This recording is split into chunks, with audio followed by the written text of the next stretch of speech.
it really comes back to, based on, again, lots and lots of failures and lots of, failures that I've had with different startups that I work with and lots of, learnings. It all comes down to the quality of decisions being made.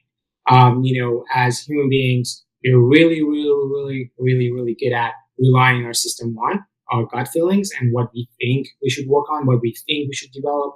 And sometimes it's interesting. I've seen people looking at a data set and still saying something that is completely counterintuitive. It's just not that the data is telling you, but they just frame it in a way that proves their point, right? Those kind of biases and those are kind of things that kind of lead you to make the wrong decisions.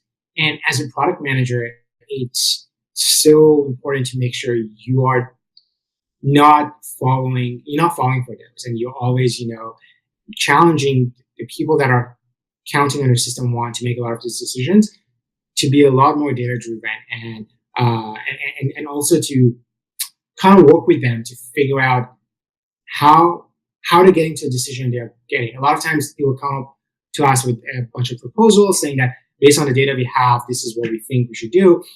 But there's the why behind it, why we should do it, why we should do this now is not clear, right? And it's back to product managers to make sure instead of just adding that item to the backlog, before doing that, really understanding why this needs to be done, and the quality of decisions being made there is solid. So yeah, like I think the quality of a product manager organization comes. You can tell the quality of product management and an organization by the decisions they make in terms of the features they're releasing, or in terms of the kind of the growth the company is having. And you can tell a lot of that by just that by the quality of decisions that are being made on a product level. I think it comes back again. It always comes back to quality of decisions being made because especially now, again, we were talking about this new paradigm.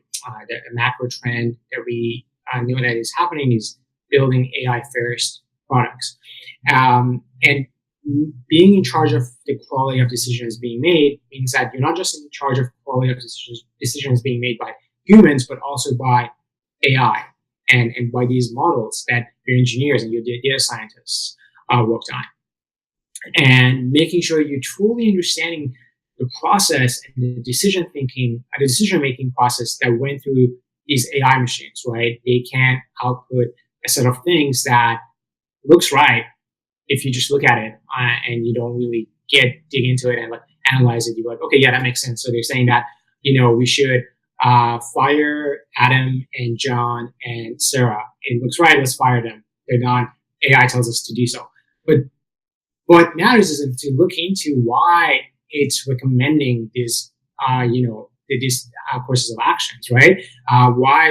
What are the things that our data scientists put into this model that is telling me that if I want to fire 3 people, this would be 3 people to fire, right? And as a product manager, that's your job. It's so important. We don't have a job title for that.